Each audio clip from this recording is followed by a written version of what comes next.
আপনি যদি রমজান মাসে রোজা রাখেন তখন আপনি কি পরামর্শগুলো গ্রহণ করবেন, বিশেষ করে খাদ্য ব্যবস্থার কি পরামর্শ, আপনার এক্সারসাইজের কি পরামর্শ, আর আপনার ওষুধপত্র কিভাবে ঠিক করবেন এবং মনিটর কিভাবে করবেন, ডায়াবেটিস রোগীরা কিভাবে রোজাটা রাখা অবস্থায় কিভাবে আপনি আপনার সুগারটা দেখবেন, সেই পরামর্শগুলো আমি আপনাকে প্রদান করব।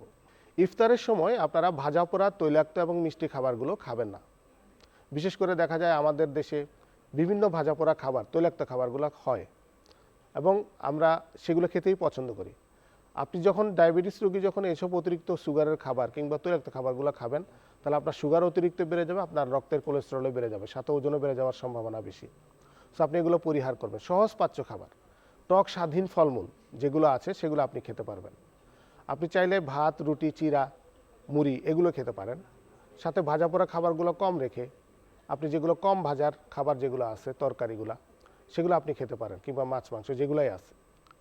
আর সাথে অবশ্যই টক স্বাধীন ফলমূলগুলো খেতে পারবেন, যেমন আমড়া, কামরাঙ্গা, জাম্বুরা, পেয়ারা, আমলকি, জলপাই, লেবু, শশা, কাঁচা পেঁপে, টমেটো, জাম, জামরুল, বাঙ্গি, নাশপাতি, বরই এগুলো আপনি খেতে পারবেন।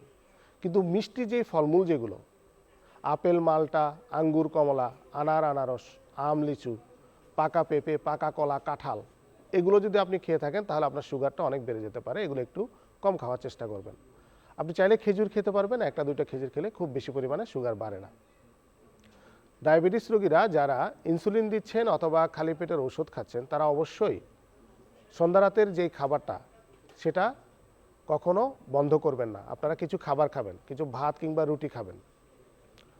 আর সেহরির খাবারটা খাবেন সেহরির শেষ সময়ে, কারণ সেহরির শেষ সময় যদি আপনি না খান, যদি আরও আগে যদি খান, তাহলে আপনার সারাদিনে যে আপনি দীর্ঘক্ষণ না খেয়ে থাকবেন, আপনার সুগার নীল হয়ে যাওয়ার অথবা হাইপোগ্লাইসেমিয়া হওয়ার সম্ভাবনা অনেক বেড়ে যাবে। আর সেহরিতে আপনারা যেই একটু কমপ্লেক্স কার্বোহাইড্রেট যেগুলো আছে, যেমন ভাত, রুটি, হ্যাঁ, একটু ভালো করে দেওয়া সবজি, মাছ, মাংস, ডিম, দুধ এগুলো আপনি খেতে পারবেন। এক্সারসাইজের ব্যাপারে যেটা পরামর্শ সেটা হলো, দিনে রোজা রাখা অবস্থায় আপনারা কখনো ব্যায়াম করতে বা এক্সারসাইজ করতে যাবেন না।